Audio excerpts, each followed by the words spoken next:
la naissance, ça sépare quand même vraiment beaucoup, genre, les gens, là, ceux qui l'ont vécu puis ceux qui l'ont pas vécu.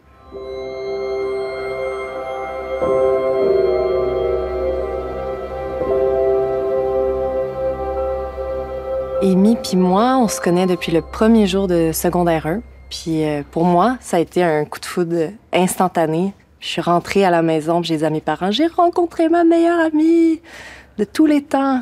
Puis c'est encore ma meilleure amie aujourd'hui à 35 ans. On s'est suivis non-stop, toujours avec les mêmes étapes, mais en étant en même temps super différentes.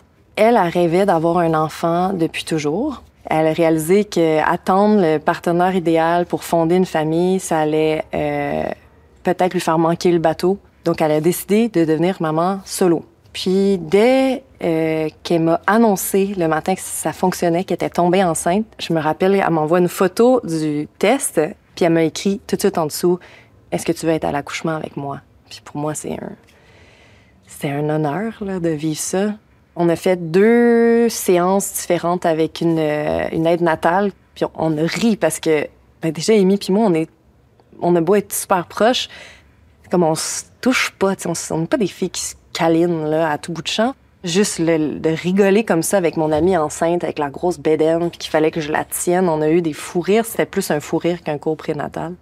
Puis finalement, on est arrivés, c'était le soir. Mettons, à 19h, ils ont mis la sonde. Ils ont dit, ça va être long, ça va prendre 12 heures avant que tu commences à avoir des contractions. On s'est dit qu'on allait regarder des films. Je pense que j'avais downloadé des séries. J'avais amené une bouteille de mousseux. Et là, ça a été instantané. Elle s'est mise à avoir des contractions aux 2 minutes et demie. Puis là, j'ai Amy qui vomit à toutes les contractions, mais genre du vomi, là, beaucoup.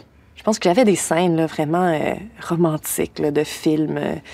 Que la personne a crié 5-10 minutes à la fin, puis tout le reste avant, t'es avec, puis tu t'y respires. Mais non, là, on s'en va. Je vais pas dire à la guerre, parce que c'est pas une guerre, mais c'est un chantier.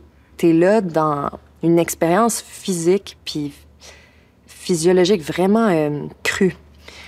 Elle était nue de tout le bas du corps, avec un grand T-shirt, avec tous les fluides que ça implique. Puis moi, je faisais juste tenir sa tête sur mon ventre, puis je flattais ses cheveux, puis je me suis mis à comme rentrer dans cette bulle-là avec elle, puis à la tenir, la masser, la réconforter, la bercer. Puis il y a eu un moment, elle s'est couchée sur le côté, dans le lit de l'hôpital.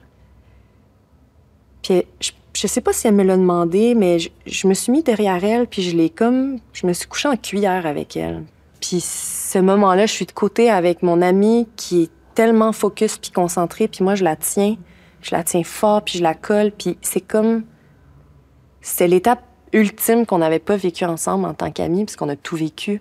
Puis je vivais quelque chose avec moi-même à ce moment-là, qui était d'entrer en contact avec le fait que j'avais vraiment envie de ça, dans le fond, des fois, cette proximité-là, tu sais, ce réconfort-là, d'être collé auprès de quelqu'un que j'aime, sans tout le temps attendre que ce soit un partenaire amoureux, tu sais.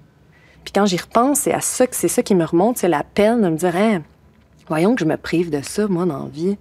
Puis pas juste avec elle, mais avec les gens que j'aime, tu sais, même mes parents que je câline pas beaucoup, que ma meilleure amie, elle ait eu envie de moi dans cette étape-là, que je sois à ses côtés, qu'elle me fait confiance pour protéger ce qu'elle voulait puis son rêve, mais qu'en plus, elle me l'ait comme offert en cadeau. Comme ça, j'aurais vécu ça, c'est vraiment spécial. C'est pas toutes les amies qui vivent ça dans la vie.